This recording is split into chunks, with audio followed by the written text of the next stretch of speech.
borderline, que é muito confundido. E o borderline, ele é diferente pelo sentido de muita empatia, o excesso de emoção, 100% emoção, zero razão, age mesmo naquela coisa de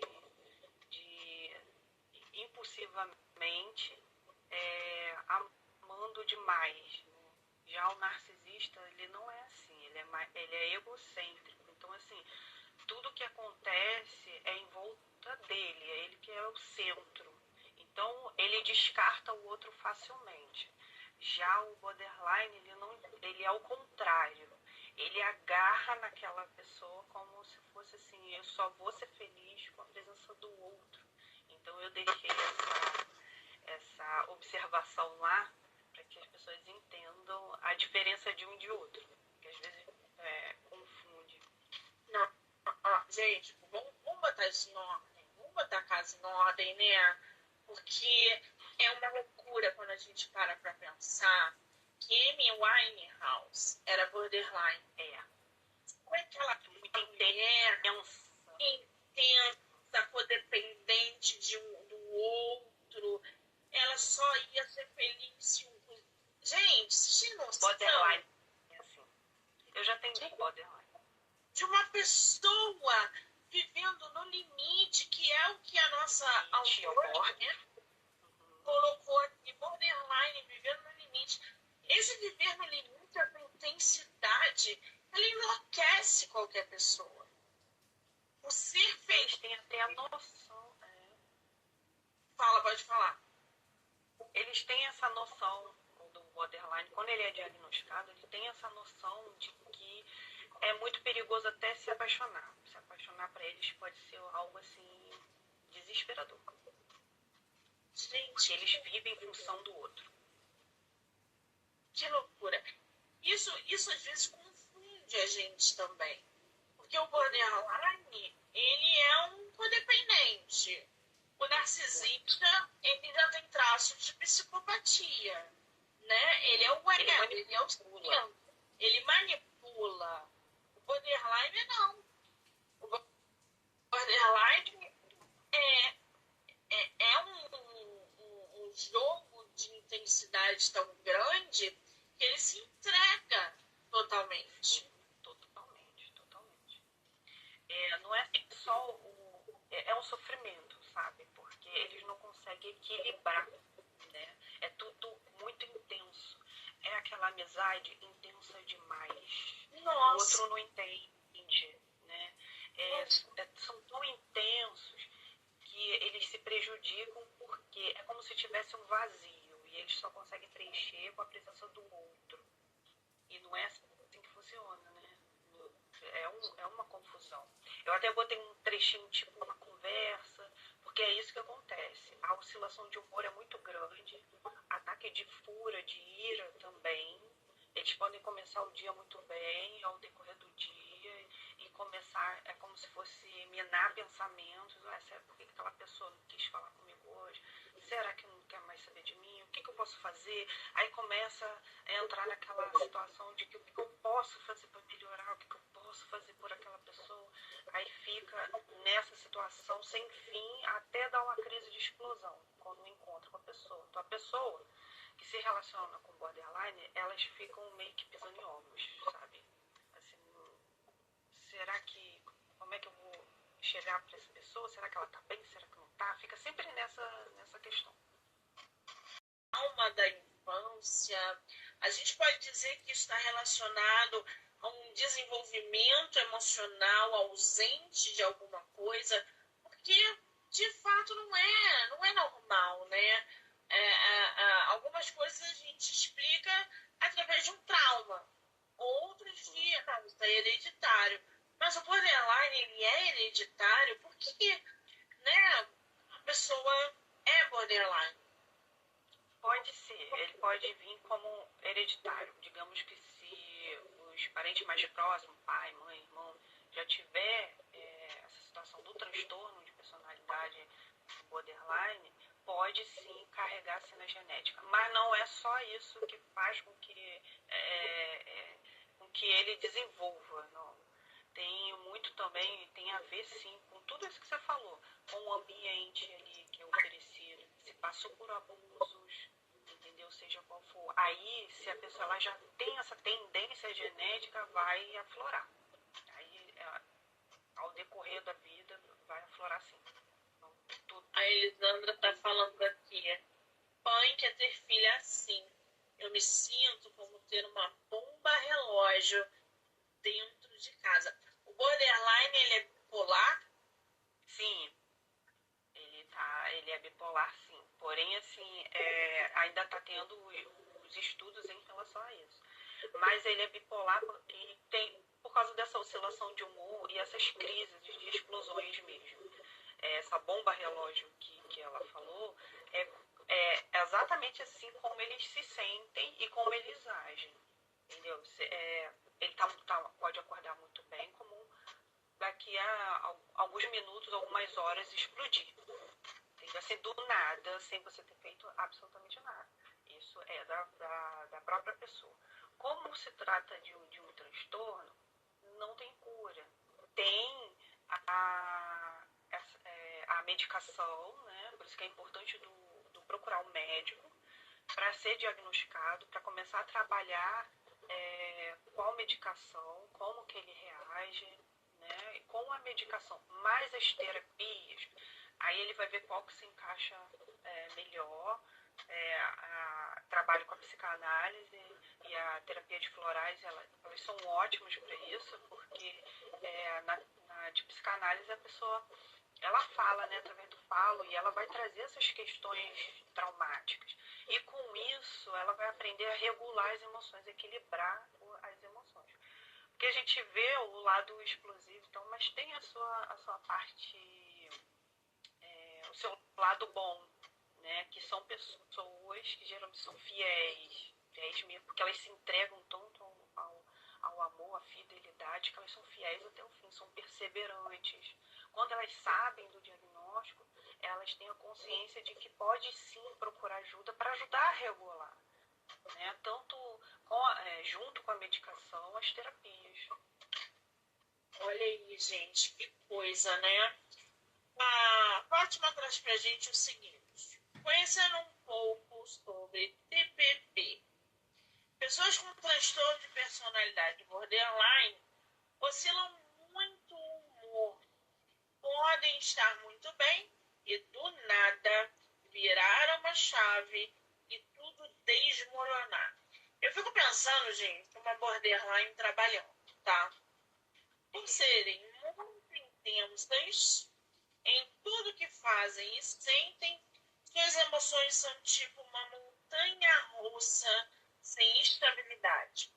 Pode mudar drasticamente de um sentimento para o outro, da alegria para a tristeza, do amor ao ódio, uma intensidade emocional muito grande, ocasionando uma falta de equilíbrio emocional interno. E aí entra a questão: quando procurar ajuda? A gente está vendo aí na live que tem uma mãe que tem uma filha borderline. Quando que o familiar, marido, a esposa, a mãe, o pai, deve procurar ajuda nesse caso?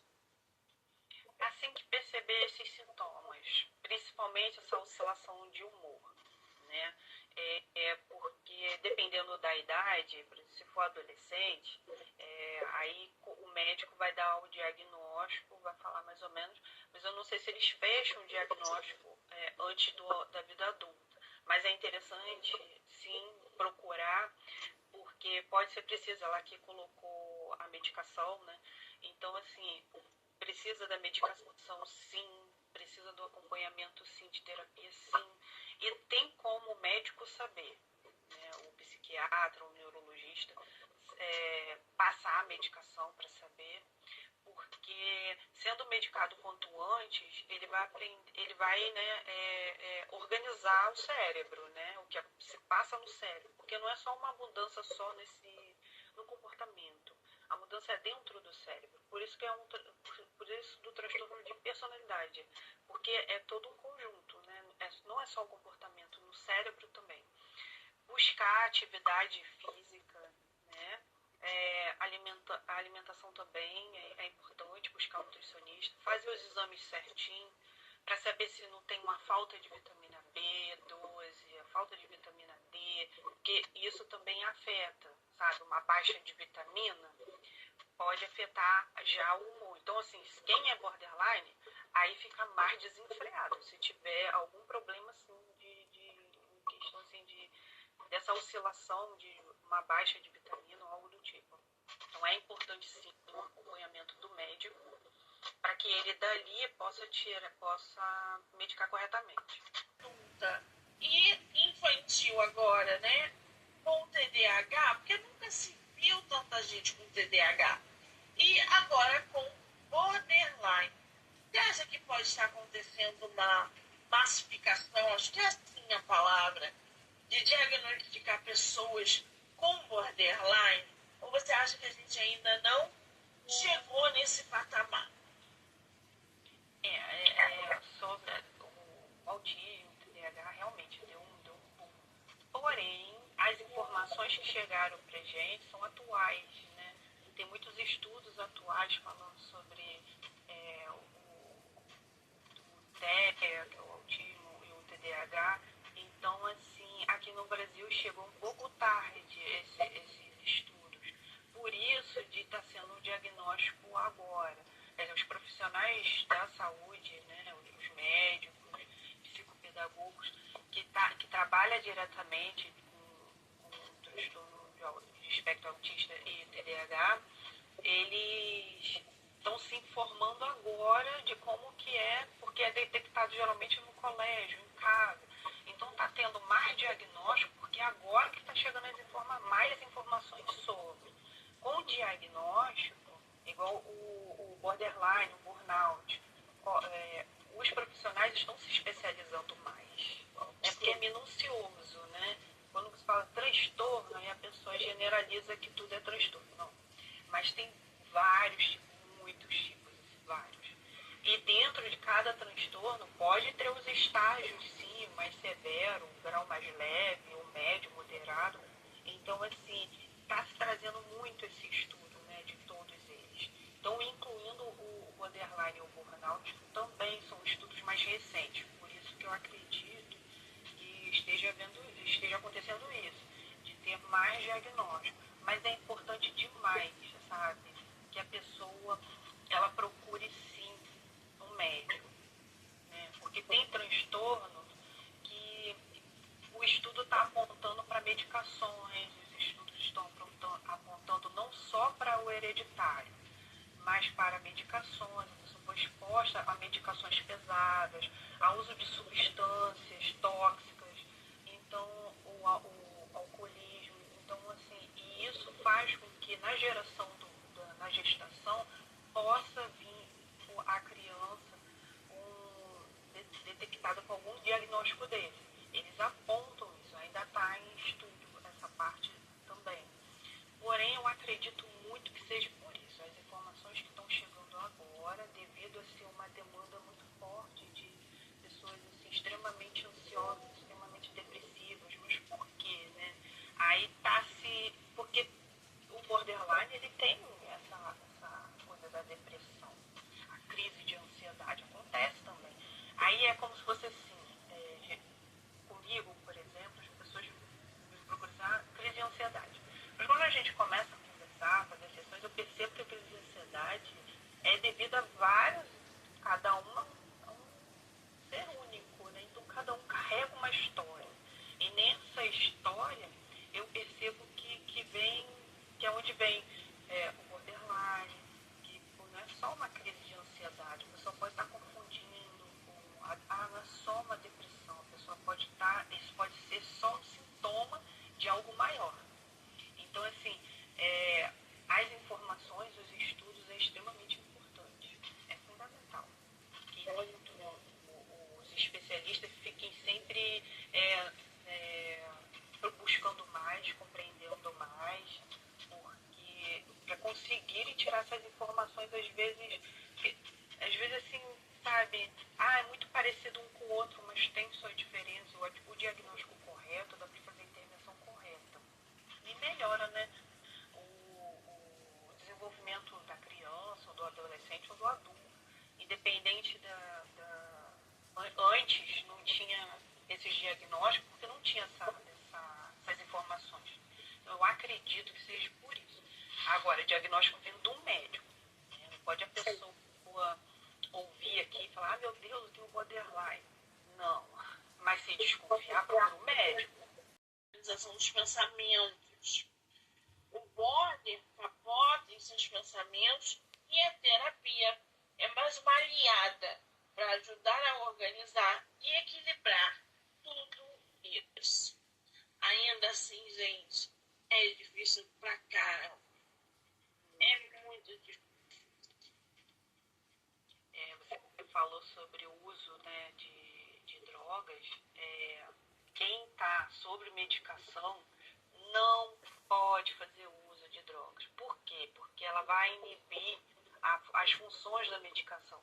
Então, não é interessante. E a droga, ela, de uma certa forma, ela vai alterar tudo, todo o desenvolvimento no cérebro, onde a medicação está tentando equilibrar.